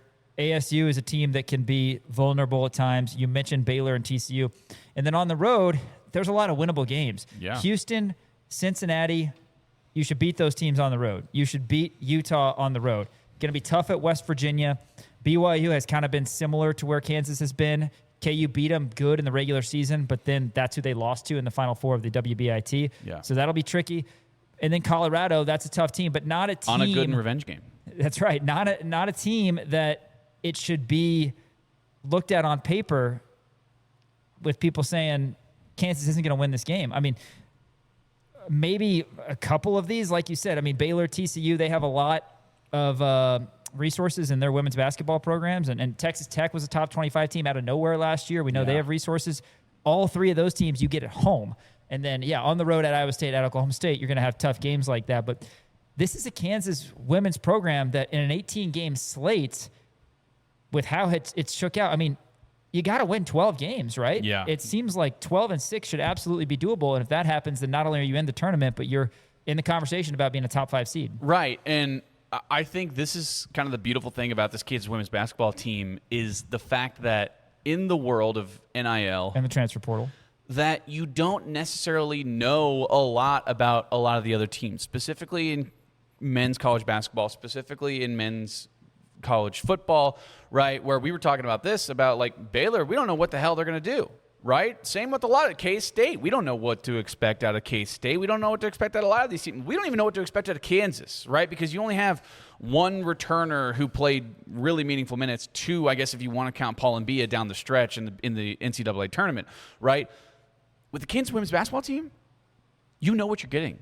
You have Samaya, who is one of the greatest Kansas women's basketball players of all time. You have Jalea Davis, who was by far and away one of the best freshmen in the entire nation last year, right? You're bringing back Reagan Williams, who is a solid piece coming off of the bench. You're bringing back Libby Fandel, who's going to make a big jump, right? You have all of these known factors about Kansas women's basketball that I think it's going to be massive for them. And yes, could be a make or break season, but again, you feel more confident because there's not as many unknowns surrounding this Kansas women's basketball program, and I think they're primed to have a really, really good showing this year. If you look at it, again, it's tough when you look at the really good teams at home is what's tough to look at, because if you got Baylor, TCU, Texas Tech at home, you should say, okay, we are a top 25 caliber team. You should go 2-1 in those games. Yeah. You beat UCF, ASU, Arizona at home, 5-1. Maybe that's a lot to ask. I don't know. Iowa State, K-State, Oklahoma State, you get those teams twice. Say you lose at Iowa State, at Oklahoma State, then you're sitting at 9-3 before your road games. BYU will be tough. Colorado will be tough. West Virginia will be tough. But you should beat Cincinnati, Houston, and Utah. Even if you lose those 3 road games, that's 12-6, right? 12-6 in the Big 12. Kansas went 8-10 last year. 12-6, not only, like I said, gets you in the tournament, but that's very doable looking at this schedule. And again, hopefully KU women have a little bit of fortune this year regarding their health. They can stay healthy because there's no doubt the talent is there. Yeah. So have to wait and see how it goes. But yeah, important year 12 for Coach Brandon and the Kansas women. After this, one of our favorite segments, it's our KU Mailbag segment where we get to hear from you guys, the fans. Thanks for tuning in, as always, to Rock Chalk Sports, ESPN Kansas City, kansasnation.com. All right, one of our favorite segments every week is our KU Mailbag segment. So biggest shout out to everybody who chimed in last week. And, yeah, got a full slate of questions to get to today. Yeah, full slate. You want to start off here? Let's do it. Let's start off here with Walker from McLouth, Kansas. Shout out to Walker from McLouth, Kansas. He made sure to tell us. It's Walker Williams from McLouth, Kansas. Okay. He says, what's the policy for KU athletes with brands since Kansas Jayhawks is an Adidas team? Like, do athletes have to wear only Adidas on and off the court, on court, or neither? This is Walker Williams from McLouth, Kansas. I like the fact that this has been asked because of the fact that there is the whole Tyron Stokes thing, right? Where Tyron Stokes is a Nike athlete. I understand that. And from what I am aware of, Kansas athletes have to wear Adidas gear on the court. They absolutely have to wear the Adidas shoes, Adidas socks, the jerseys, the shorts, whatever it may be, right? I think they have to wear Adidas headbands too. Everything has to be Adidas on the court. Off the court, they're not really allowed to say like what you can wear if you're like going to Raising Cane's on a like a Wednesday night or whatever that is. You can wear whatever you want. I mean, you see guys wearing different things. Like we've seen like Jalen Daniels wear like he has that one. I don't know what brand it is, but he's always wearing it all the time. He always wears that one. What's it say again? It says like it's something religious. Just happy to be here or something like that. No, I thought it was something religious or Maybe. I can't remember what it is, but. So guys wear different stuff. Usually what happens is they have to wear Adidas stuff while they're at press conferences too, and also while they're on the road. That's typically what it is, and they have travel gear that's provided to them. So they give them slides and, sweatpants and jackets and different things like that. So they are all provided those things. But in terms of what they can wear, like off the court, like Tyron Stokes, whenever he's doing anything else, like he's going to be wearing Nike stuff because he's a Nike athlete, right? But in press conferences, when you see Tyron Stokes on the court, when you see Tyron Stokes, he's going to be wearing all Adidas stuff, which I'm glad that they found a way around that because that was really the biggest hang up. I remember talking to Shrey Slada about this, and he said the biggest hang up right now is like they would have had Tyron Stokes locked up a long time ago, but Nike was really pushing for him to go to a Nike school. And he signed the deal back in October. Yes. The Nike shoe deal. Yeah, so that's the thing. And Nike was really trying to lock him up, and they were throwing they were throwing Oregon and Vanderbilt and Kentucky, and they were throwing everybody at him just to try to keep him at a Nike school, and winds up picking Kansas. So shout out to the Three Stripes. Also, I saw that the president of Adidas was on campus, and they said, be sure to be on the lookout for some stuff coming out relatively soon. So that's interesting to me that the Adidas rep, not the Adidas rep, but the Adidas president was actually on campus, got a tour of all the facilities, all the football stuff, all the basketball stuff, literally everywhere around campus. So I don't know what is to come with that. Maybe there will be some news today regarding that. We may have gotten tipped off to it. I don't know. I actually don't know if that's going to be what it is. So who knows? Maybe it'll be a long-term deal. I know Kansas is right now in a long-term deal. They signed a 10-year deal, or was it a 20-year deal? I think it was a 10-year deal back in like 2019 or something. So they still have time on their deal. So I would assume it's probably just going to be a re-upping of the Adidas deal is what I would imagine it would be. But yeah, I mean, I don't know. They can wear whatever they want. I mean, you see guys wearing like Balenciaga and, like high brands that I will never be able to afford in my lifetime. You see him wearing that stuff all the time. So I think it's not that big of a deal. But yeah, you'll see him in Adidas stuff. Andy, He says, shout out to Andy Flower, by the way, one of our favorite listeners. Yes, saw him at the game. He says, welcome back and congratulations, Piper. Thanks, Andy. No congratulations to me. I was the one who That's more of a got on compliment, the knee. though. That's more of a compliment. The fact That's that he, true. yeah. That is true. Thanks, Andy. I appreciate that. Yeah, congratulations to Piper for marrying such a hunk like me. He said this is his question of the week. He says, I know that the justification for his absence was a honeymoon, but we all know Daniel was at the Henry Greenstein School of taking a summer course on expanded vocabulary for modern media last week. How did he figure that out? Right. I wasn't even in Cancun. I was just sitting on Henry's couch, and he was just teaching me all these That words. would not be a bad idea for us to do, and we could film it. It really wouldn't be. That's honestly a really good segment idea. New segment idea. New segment idea. Henry Greenstein's expanded vocabulary for modern media class. His question is, when is Sean going, and what course is he taking at the Henry Greenstein School? So what else is Henry really good at? Because obviously he's a linguist. Surfing. So vocabulary is good. Yeah, surfing. Eating vegetables. He was the liaison for the Red Hot Chili Peppers for quite some time. He was the liaison for the Red Hot Chili Peppers for a long time. He's really good at matching his puka shell necklace with his flip-flops. Finding something to eat when everything is not vegetarian friendly. Yes, that's He true. does really good at that. Oh, crap. I don't think I had a vegetarian-friendly option for him at my wedding. No, there's mac and cheese. There's mac and cheese. And donuts. Yeah. He was fine. Right. What else is he good at? I mean, just a all-expansive... Polos. He's good at polos. Good at polo. I don't know if he's actually good at polo, but... No, he's not good at polo. He's good at wearing polos. Yes. Henry is, like, he is a well of knowledge, not just in, like, sports, but, like, in everything. Like, I remember... He says 5 words every interview that I don't know. Yeah. The definition. Well, and, like, he left his water bottle here one time, and his water bottle had one sticker on it. You know how, like, people will have water bottles and they have a bunch of stickers? Yeah. His had one sticker, and it said, I visited the Canadian Royal Mint. Yeah. Like, that's Get this man a second sticker. That's so Henry of him. What class would you want to learn? What course would you want to take at the Henry Greenstein School? It would have to be vocabulary. You think so? Right? I mean, I don't know. Maybe Andy has better option, but wouldn't it be I said California smart? It would be history. shrewd of us to do that. I say just surfing lessons.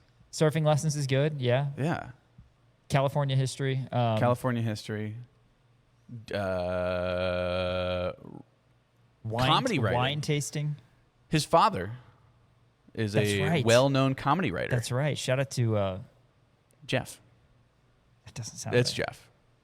I'm Michael. for sure it's Jeff. No, it's not Michael. I don't Jeff. think it's Jeff Greenstein. I don't think it's Jeff. His No. dad was a writer on It's the Jeff. first. It's yeah, Jeff. I told you it was Jeff. I know If it's you Jeff. if you Google Jeff Greenstein, you will find him. He's an American television writer and director. We haven't Yeah. talked about that on air. I know. Oh, I think don't we've think. mentioned it maybe once, but his dad was a writer on Friends. Are we and then his supposed dad was to, also the showrunner of Will and Grace. That's right. And maybe Desperate Housewives too. Are we supposed to keep that a secret? I don't know. I don't know if he wants to. Well, he's not a nepotism baby because it doesn't involve like Correct. sports at all whatsoever. But really good writer. Both Henry and his father. And also Henry, I think he told me he spent 9 summers at improv camp. So maybe improvisation. That would be good. Yes. And I'm not kidding. Like he's a good yes-ander. Yeah. Like he's good at rolling with the punches and making jokes on the fly. I think that'd be a fun one to do. I want to go to the Henry Greenstein School. I don't care how much the tuition is.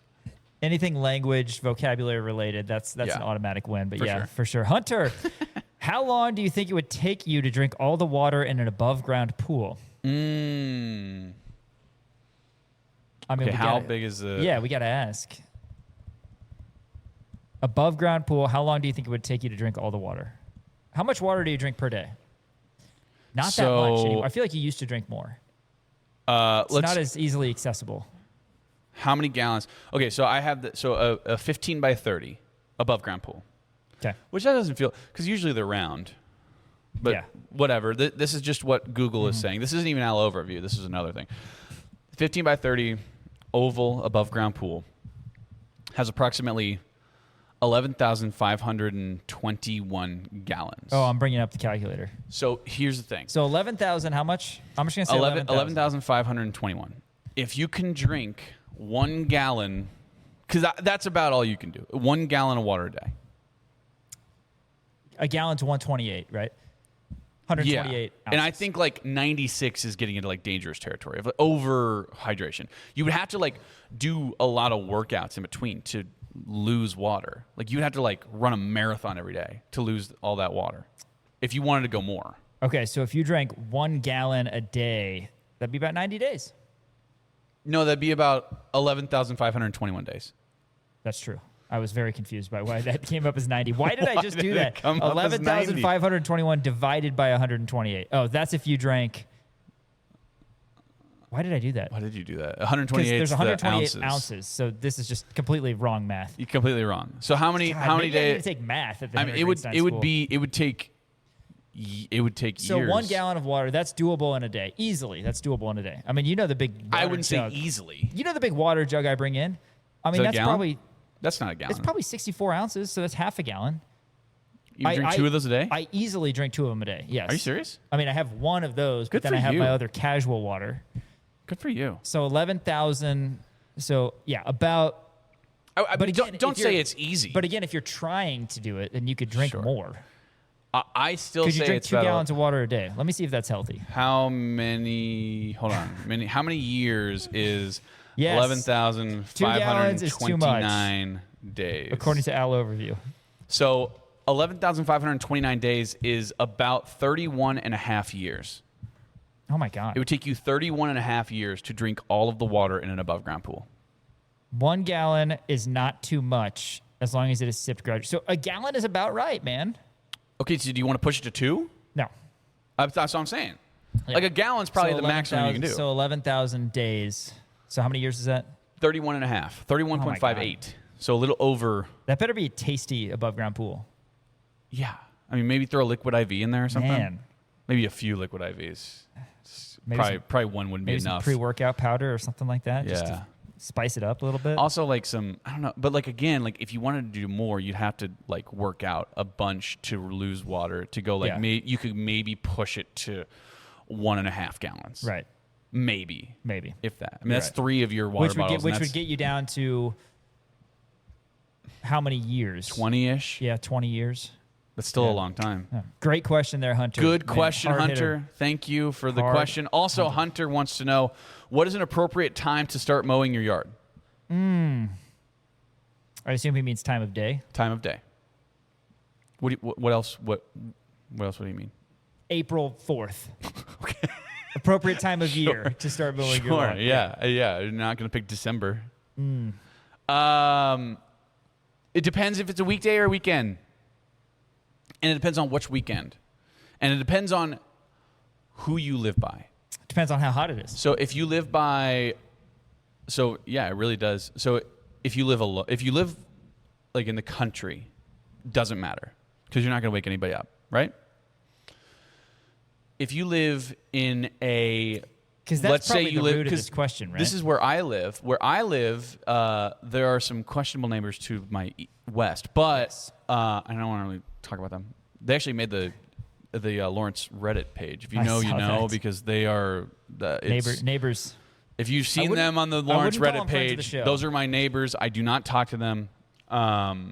But everyone else is an elderly, like over 60, I would say, which they usually get up a lot earlier in the day. If you're older, you usually get up around 6 o'clock in the morning, give or take, right? So I'd say around 7 to 7:30 is appropriate at that time. You still think that's early? I think that's probably early. Yeah. If you live around a lot of elderly people who get up at 6 a.m. I suppose. If you live in, like, let's say a college area, a collegey area, 11. like if you're like living on Kentucky Street, Yeah. right? 11 a.m. Yeah, 11 a.m. that's when you start, and you still might get some people who are like, oh my gosh, why is this guy mowing the lawn so early? Also, weekdays or weekends, right? If it's a weekday, I think that's fair play because you probably have to get up and go to work by 8 or 9 o'clock. So you probably have to, people would be more understanding, I think, during weekdays to that if you're mowing the lawn earlier. If it's a weekend, I think you have to push it back 9:30. You Yeah. still think that's early? Because here's the thing. If you're talking like July, you want to get it done in the morning. You don't want Right, to push right. it to noon, For sure. afternoon. Yeah. I mean, that's I it's do gonna be think there's a 95 line. I degrees think there's a outside. line whether you're living, in the old folks area or if Yeah. you're living in a college town. Like, there's a line both ways. If it's 11 a.m., then yes. Sure. Even if you were out until 4 or 5, you need to accept that it's 11 a.m. Or here's the thing. I mean, you could just wait until like, especially in the summer when it's later. You could push it to like 7:30 p.m. I don't hate the old nighttime I kind of do too. grass mow. It's Yeah, nice. that's not Because bad. here's the thing. It's because then you can drink a beer afterwards. Well, yeah. I'm not gonna. I mean, if I'm mowing the lawn at 7:30 in the morning, probably no. and I beer get done after. at 8:30 or 9, I'm not gonna crack a beer at 9 a.m. Probably not. So You're it's right. better to do it later. What time do you usually? Are you a night? You're a night guy. I'm an afternoon. I'm the dead heat, man. Why? Afternoon. What do you have Yeah. a push mower? Just because I gotta, I don't know. Usually I'm playing with my kids or something in the morning. Yes, I do have a push mower. Actually, my yard is not fun to mow. You got a big yard, big backyard. Have you seen my steep driveway? I have. I mean, It's so awful. the front yard, yeah, the backyard is big, but the front yard is way worse. Just self-propel or no? Little bit. It's not great. Sure, Yeah. a little bit of It Yeah, helps. it's not It bad. gives me enough to help uphill, but yeah, That makes sense. fair question. That's a good question. I say like universally 9:30 a.m. I think that is an appropriate, okay time. Yes, yes, because you're Right. not going to make anybody too mad. Right. College kids will probably still be mad, but Yeah. that's on them. But I know Hunter just bought a house and is kind of out in the country. He doesn't really have any neighbors, so he can do it whenever. I have seen Hunter mow his lawn before. How about that? That's crazy. Yeah, you guys live Very just a close. stone's throw away. Stone's throw, yeah. Berg, he wants to know, will Sean and Daniel's friendship ever fully be repaired after the wedding fiasco? Well, I've forgiven Piper already. Okay. My understanding is you were in charge of double checking the seating chart.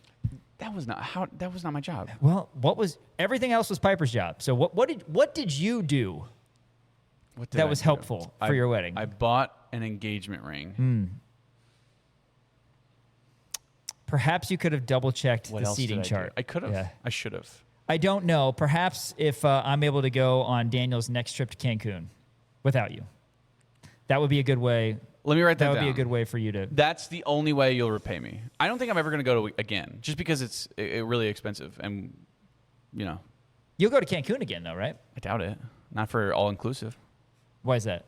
It's just expensive. See, I didn't think that was the case. I thought Mexico all inclusives were not that bad. Well, they're not that bad, but I don't know. I did kind of get bored there towards the end. Yeah, that's weird to me. I said that to Caitlin too. I don't understand the getting bored. I'm a portion. fidgety guy. I need to do something. I need to Well, be. yeah, I need to be bouncing get up around. and do something, and then go to the did. beach.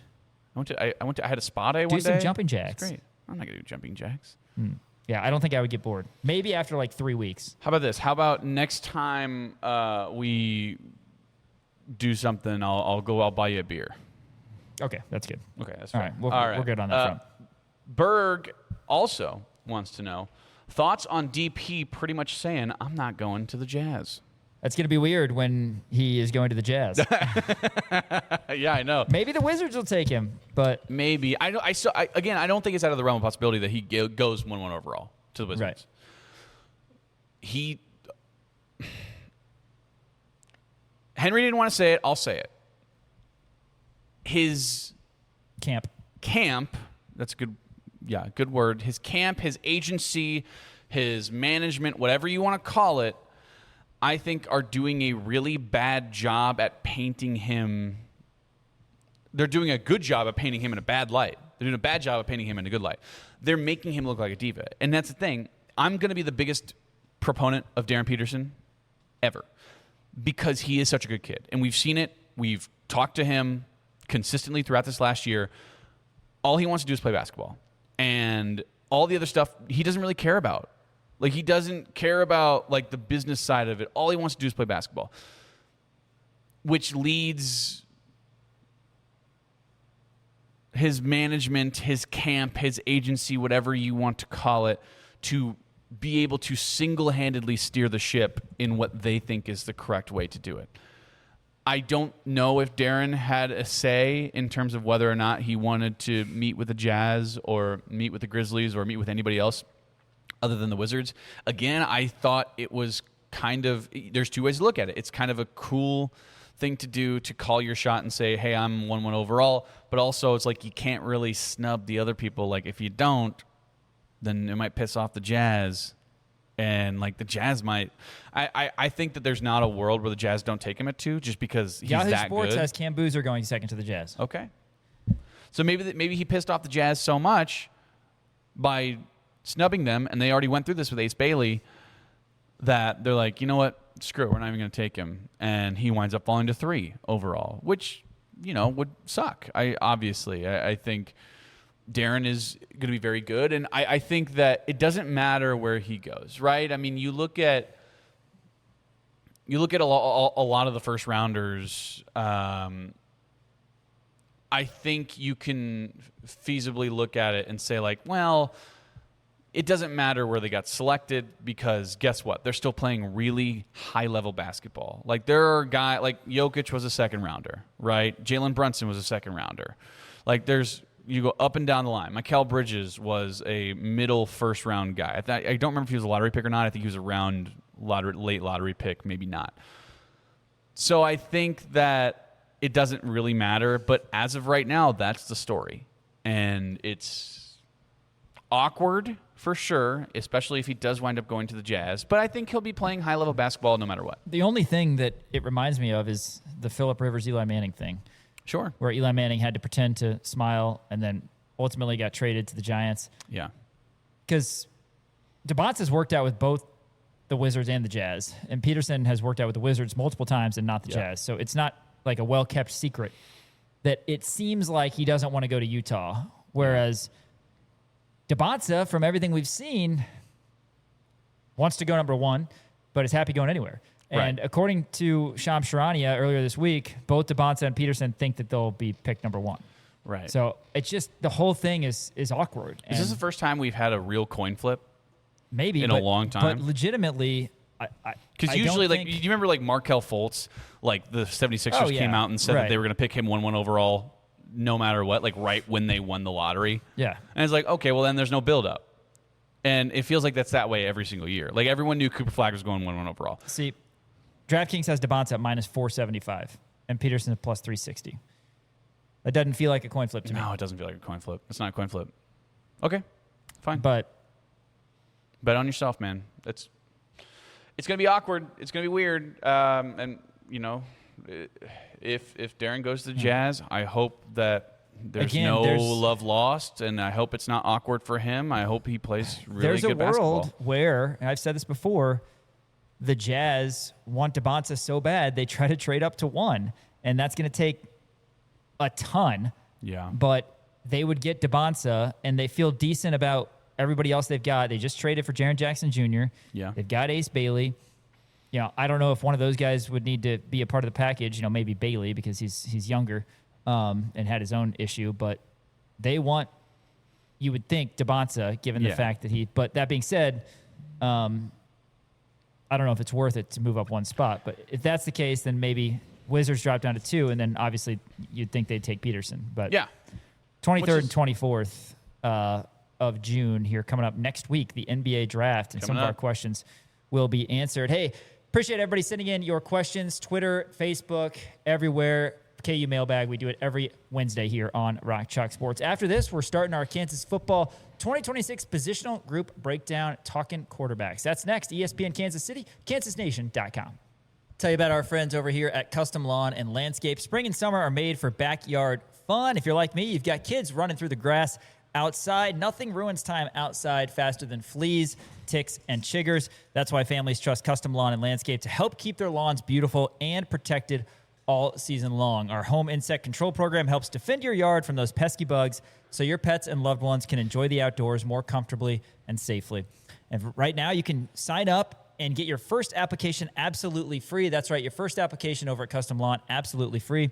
It's a simple way to take back your backyard this spring and summer.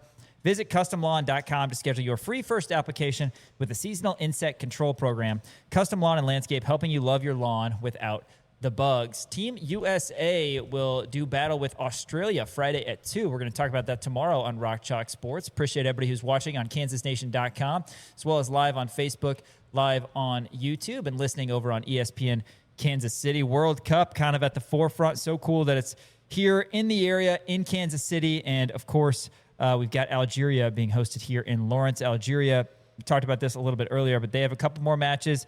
Bad draw for the first match, having to face Argentina. Messi makes history. 38-year-old with a hat trick last night. Electric atmosphere. I wish I could have gone over there to Arrowhead. I mean, did you see some videos online? I did. I mean, it just looked awesome. Yeah. Well, it was packed to the gills, man. Yeah. I mean, there's There's nothing like it. Did you see AFC all the championship, Argentina? Did you see all type- the Argentina people, by the way, celebrating in the stairwell? I didn't see that. No. Oh, it was the spiral staircases. They were like Yeah. jumped over the edge and they were like in the middle, like celebrating, and like Yeah. they were all everywhere. And there's like some Raiders guy on Twitter who's like, "Oh, it's cool to see this actually happening because Chiefs fans don't do this." It's like, are you stupid? Right. Chiefs fans do this after a Week 3 win against the Jaguars. The Raiders. I know. There's some The Raiders. stupid Raiders guy. What? Hold on, I gotta find. I have it right here actually. JT the Brick. No relation. No relation to Big X the Plug. No relation to Big X the Plug. JT the Brick, some Raiders like radio host guy said, "This doesn't happen. KC Chiefs fan games inside Arrowhead Stadium, proving my point that soccer fans are just better and different." And it's like, have you not seen the stairwell after a Chiefs game? Like they're always like slapping the sides, and I don't know. They just that's the thing with social media. Everybody has a platform, and everybody's just allowed to say whatever, even if it's unbelievably wrong. Yeah, it is. Whatever. But that's also why it's entertaining. That is also why it's. Is it entertaining. mostly bad? Yes. It also But actually, there's by the some way, good that comes it of also got community noted, which is great. Right. Like Right. like Twitter was like, "Hey, actually, you're very wrong about this, and we have proof." Yeah. And go ahead and take it down. Whatever. Now quarterbacks. Now Kansas football as we start our position group breakdown. Cole Ballard, Isaiah Marshall, and Chase Jenkins. Dan, we talked about this a little bit with Greeny, but Ballard, of course, comes in, I guess, on paper as the favorite because he was QB2 last year when Marshall was also on the roster. And Ballard got a chance to appear in a few games. Last year, he had a good moment, bad moment. Of course, came in against Texas Tech, lost that fumble like Greeny talked about, but also threw a touchdown pass when Jalen Daniels had to miss some time at Iowa State in the last road game of the season. So Ballard last year in full was just 10 of 22, had a touchdown and interception. He also had 15 carries for 92 yards. And then Isaiah Marshall, a guy that we talked about his running ability, very impressive, certainly as attractive as anything that he brings to the table, and been an improving passer from everything that we've seen as well. Marshall did most of his damage, if you will, on the ground last year as he ended up rushing 15 times for 160 yards. Remember that? It seemed like he had one bulk play after another, so upwards of 10 yards per carry for Marshall. He had 3 passing attempts against Wagner, was 3 for 3, 28 yards in that one. And then Chase Jenkins, a guy we know, a dual threat, comes over from Rice. That's kind of the room. You've got Jalen Mason, a true freshman as well, but it should be interesting. And that decision and how it plays out is going to be as important as anything for Kansas football in 2026. Yeah, for sure. And, I can kind of start off with Chase Jenkins because he's the transfer quarterback who comes in, has really the most playing experience out of anybody in this Kansas quarterback room, right? I mean, you look at what he did last year. He was the starter for Rice, 119 completions on 172 attempts, which isn't terrible, right? 69.2% completion percentage, which isn't bad. He passed for over 1,000 yards. He had 1,025 on the year last year, 9 touchdowns, 2 interceptions. Also, if you look at the rushing stats, I mean, really impressive stuff as well. Like you said, he's a true dual threat guy, had 151 carries last year. So he had 172 pass attempts and 151 carries, right? That is the true definition of a dual threat style of player. 531 yards last year, 5 rushing touchdowns on the season for Chase Jenkins. He's a guy who can do it both on his legs and through the air. His arm probably isn't as strong or maybe up to snuff as what you would like it to be. But again, when you're talking about an Andy Kotelnicki style of offense, and it feels like we're kind of feeding a fed horse at this point, continually talking about the dual threat ability of the quarterbacks in an Andy Kotelnicki style of offense, right? And just all the weird different pre-snap motions that he does, all the fun formations and the crazy route trees and everything that you have when it comes to Andy Kotelnicki running the offense. I mean, Chase Jenkins does seem like he would be a very, very good fit in this style of offense. So I do think that Chase Jenkins is kind of being written off right now because everyone kind of assumes it's a two-man race, but I've heard a lot of good things about Chase Jenkins coming out of spring, coming out of this summer. So, don't be shocked to see him maybe get some play in the Long Island game just to kind of feel him out and see how he does sort of at a higher level as well. And then when you look at Isaiah Marshall last year, like you said, 3 completions, 3 on 3 attempts, so that's 100% passing rate. Good for him. There is that. Small All against sample Wagner. size. All against Wagner, you're right. 28 yards. His longest was 12. He had a 43-yard carry against Oklahoma State. Correct me if I'm wrong. I can't remember if it was Oklahoma State or if it was the Utah game where he had a rush and he got called down at the 1-yard line, and I think Cole Ballard came in. It was either Cole or Jalen came in and stole his touchdown away from him. I think it was JD. Was it JD? Yeah, it was the Oklahoma State game where he had the 43-yard rush and got dragged down. I don't remember which game it was, but I remember. I feel like a couple different games he was on the cusp of a touchdown. Yeah, he almost had it. So he had 0 touchdowns both through the air and on the ground last year. Isaiah Marshall did, but you can see the raw rushing ability that he has. I mean, you look at it, just what he's able to do.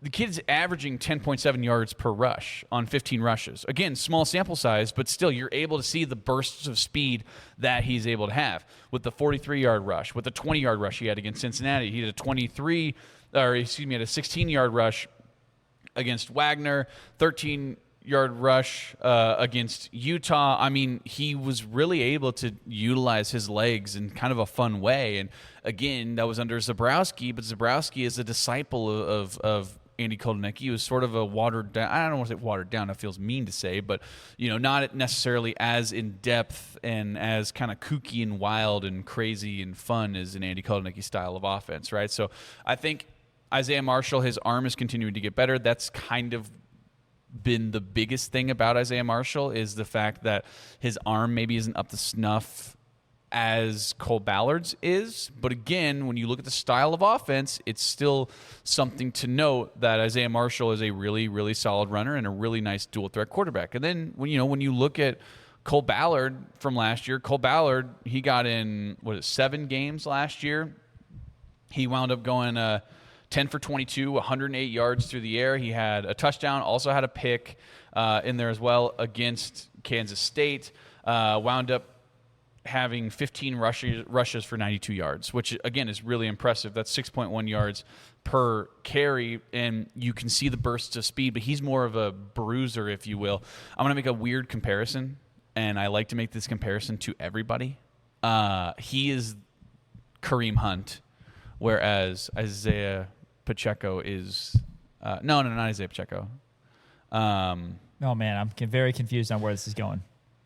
Cole Ballard reminds me of a bruising running back, 3 yards in a cloud of dust. And you said that about Yasin Willis also. I did. That's a better example. Yasin Willis and Cole Ballard are similar, as opposed to Dylan Edwards and Isaiah Marshall. They are similar runners, as opposed to Cole Ballard. Because Cole Ballard's a tough son of a gun. You know what I mean? Like, he can go and lower his shoulder and hit some dudes in the mouth, and he can take some hits too. I mean, we've seen that from Cole Ballard over the last few years whenever he's able to get into games, right? Also, what we're hearing about Cole Ballard is that he's ice cold under pressure, and he's really stepped into that leadership role. That's why I think is another big reason why everybody's looking at Cole Ballard as the presumed number 1 overall guy, because A, he has more experience, and B, he has the better arm. C, he has that leadership role that he has stepped into over these last couple of months. What's your concern that we're going to be 5, 6, 7, however many games into the season, and there's a quarterback controversy, and not for a good reason? Because the one thing that you don't want, and I said this last week, you don't want it to be a situation where, okay, the coaches come out either to the media or internally and say, hey, Cole is our guy, or Zeke's our guy, or whatever, and then whoever is named a starting QB feels like they're constantly looking over their shoulder. I mean, you have to produce, and you have to play well. You have to, at very least, be a good game manager. But, and this is why people, I think, feel that Marshall is more of a high-ceiling quarterback. Maybe you get a few more mistakes, but you also get a few more plays that potentially win games. And this is all speculation. We don't know. Cole Ballard can go out and win games. I mean, if not for a few unfortunate incidents that were not his fault, Texas Tech, K-State, when Ballard was out there as a true freshman, then he would have Big 12 wins under his belt. Right now, I think it's important for whoever's number is called, they get the keys to the car and there's a sense of comfort to where they're not constantly, any minor mistake they make, they're concerned about potentially getting pulled, right? And you don't want to be, as a program, as a fan base, in the middle of the season wondering, hey, did we make a mistake? Do we need to go to this guy? And who knows? But whoever gets the keys needs to go out and perform and lead Kansas. And, whoever is the backup needs to accept their role. And hopefully when they get called into action for one reason or another, they're able to produce also. I'm going to disagree with you. I think that having the quarterback battle continue could potentially be a good thing, depending on the mindset of the starter, right? Because you don't want them to get too comfortable in thinking like, oh, yeah, but I'm not going to lose my job, right? That's never a good thing in terms of, football, right? I think when you look at it through the lens of pressure makes diamonds, right? The classic RG3 thing of, hey, there's going to be pressure on you, man. Like, there was a whole quarterback battle throughout this entire, whatever it is, 10-month, 9-month span or whatever it is. You're our guy. And just for example, I'm going to say, you're our guy, Cole Ballard. You're going to go out there. But, hey, here's the thing. We still like Isaiah Marshall. So if you mess up, like, all the pressure's on you. Pressure creates diamonds. And I think that pressure could potentially be a good thing depending on the mindset that they have. And I think both of these guys have that mindset. I think both of them understand, like, they're not going to be constantly looking over their shoulders and the pressure's going to get to them and they're just going to crumble and throw 5 interceptions and they're just going to throw their helmets down. No, I don't think that's in these guys' DNA. I mean, we've talked to these guys, and I don't think that's what they're all about, right? These guys, they respect each other, and I don't think it's good for the backup quarterback to get comfortable as the backup quarterback. I think the backup quarterback needs to continue to, apply that pressure on the number one guy and continue to prove to himself that, and to the coaches, like, hey, I should be that. That creates healthy competition, and that pushes both of those guys to be the best quarterbacks that they could possibly be. That's why I think the addition of Chase Jenkins is good as well. I think Chase Jenkins has that fire in him too, of like, hey, I know nobody's talking about me. Whenever people talk about the KU quarterbacks, all they're talking about is Isaiah Marshall and Cole Ballard. What about Chase Jenkins, right? You don't think that's getting into Chase Jenkins' head and he's going to go out there and try to prove himself that, hey, I can be that number one guy? Of course he can. There's no doubt that internal competition is great. And yes, we want that to continue. That's going to be important. I want the coaches to be in a scenario where they feel comfortable enough with who they go with to where it's not an unbelievably short leash, right? Yeah. These guys don't have a lot of experience, no matter who it is. There's going to be some mistakes made. You can't have the mistakes pile up, of course, and if they do, then yes, you have other options, but you want there to at least be a leash long enough to play through some mistakes, trust your coaching ability, trust your analysis, trust your scouting and all that, and make the right decision. And again, it's a win and loss league. So that's what's going to come down to. But looking forward to seeing how the quarterback room shakes out. We're going to break down all the positions for Jayhawk football. And next segment, we are actually going to have some breaking news. Came out a little bit earlier today regarding KU football. We were talking about the game over across the pond, KU Arizona State, on September 19th. We're going to let you know some news that came out today regarding that. That's next on Rock Chalk Sports, ESPN Kansas City, kansasnation.com. Custom Lawn and Landscape, partners of us here at Kansas Nation. Dan, tell us all about Custom Lawn. They sponsored our KU baseball updates all season long. I'd love to tell you about Custom Lawn and Landscape. Do you know spring and summer are made for backyard fun? If you're like me and you have dogs running through the grass in the backyard, or if you're like Sean who have kids running through the grass in the backyard, chasing tennis balls, all of your kids chase tennis balls, as you know. Totally. Nothing ruins time outside faster than fleas, ticks, and chiggers. That's why families trust Custom Lawn and Landscape to help keep their lawns beautiful and protected all season long.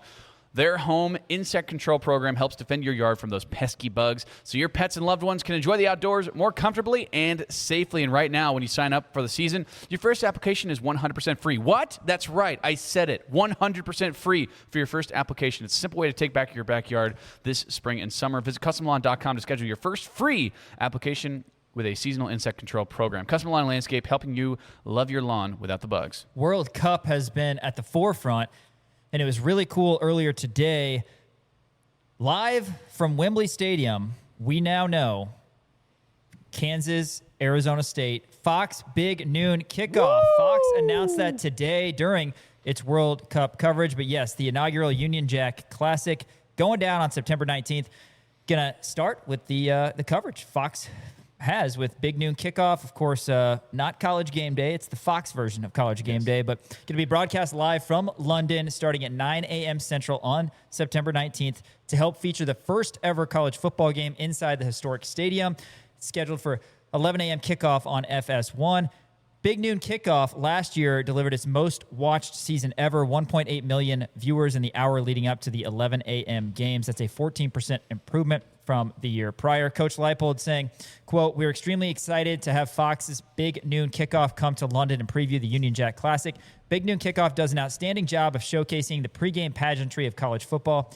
Having them at the Union Jack Classic will make for a truly special environment as we take on Arizona State in the first ever college football game in the iconic Wembley Stadium," end quote. Fox Big Noon Kickoff was here in Lawrence back in 2023. Remember, KU beat a top 10 Oklahoma team 38-33 in an Shout out to awesome Jason Bean. season. Yeah, man, Bean, he delivered. Completely redeemed himself. Yeah, he did. In that game. There were some big gaffes with interceptions, but totally redeemed himself. Yeah. Plus, the KU defense got the stop at the end. But how cool is this? Fox Big Noon Kickoff, 3 months in advance, announcing that they were going to cover Kansas football against ASU across the pond. This is really exciting. I'm actually surprised that this didn't come out sooner, but I'm not surprised that this is happening, right? I mean, this is such a massive event. The first college football game ever to be played at Wembley Stadium, in London. It's going to be massive. It's KU against Arizona State, 2 Power 4 schools going at it against each other. So, yeah, this is going to be a lot of fun. And Big Noon Kickoff, I actually like Big Noon Kickoff. I don't know. I guess we're an ESPN affiliate, so I'm not going to – I don't want to say anything. But I like Big Noon Kickoff as much as I like College Game Day. I'll say that. I like Matt Leinart, and I like Mark Ingram was on it last year, I believe, or maybe a couple years ago. They always do such a tremendous job. And, yeah, I mean, who can forget the last time Big Noon Kickoff was at a KU game was, like you said, when number 6 Oklahoma came into town and Jason Bean got the job done. Dylan Gabriel threw that ball out of the back of the end zone. And, yeah. It's really exciting. But this is really cool. I love the fact that they're doing this on Big Noon Kickoff. I think we already knew this was going to be on Fox Sports 1. Yep. We knew it was going to be 11 a.m. kickoff 2. So that certainly makes sense. But, this is going to be a lot of fun. And, I'm going to be over there across the pond for this game. So I'm going to try to get a bunch of coverage of the Big Noon Kickoff guys. Going to maybe try to get Matt Leinart to come say hi or maybe something along those lines. But it should be a lot of fun. KU football getting their season kicked off Friday, September 4th. Remember, you have back-to-back Friday games. It's Long Island, the Sharks. They're coming calling. 7 o'clock, Friday, September 4th at David Booth, Kansas Memorial Stadium. That's going to be ESPNU. September 11th, Columbia comes to town as KU tries to get revenge from what happened last year in Como when they were up 21-6, ended up losing. That's a 7 p.m. kickoff on Fox, Friday, September 11th. And then the game that we're speaking of, first Saturday game on the slate for Kansas football, KU takes on Arizona State in the Big 12 opener, 11 a.m. FS1, and Fox Big Noon Kickoff will be there. So, yeah, excited for that. We're going to talk USA Soccer tomorrow. We're going to talk Kansas football. We're going to have another positional group breakdown and so much more on Rock Chalk Sports. Find us Twitter, TikTok, Instagram, at the Kansas Nation on Facebook, and, of course, KansasNation.com. Appreciate everybody who's been watching live on Facebook, live on YouTube as well. The likes, the subscriptions on YouTube, of course, the comments, all of that matters a lot. So thank you guys from Dan and myself. For Tyler Brewer and Elijah Schmidt and Dan Courtwright, Sean Kellerman saying thanks for joining us. We'll be back on air tomorrow from 4 to 6, ESPN Kansas City, KansasNation.com.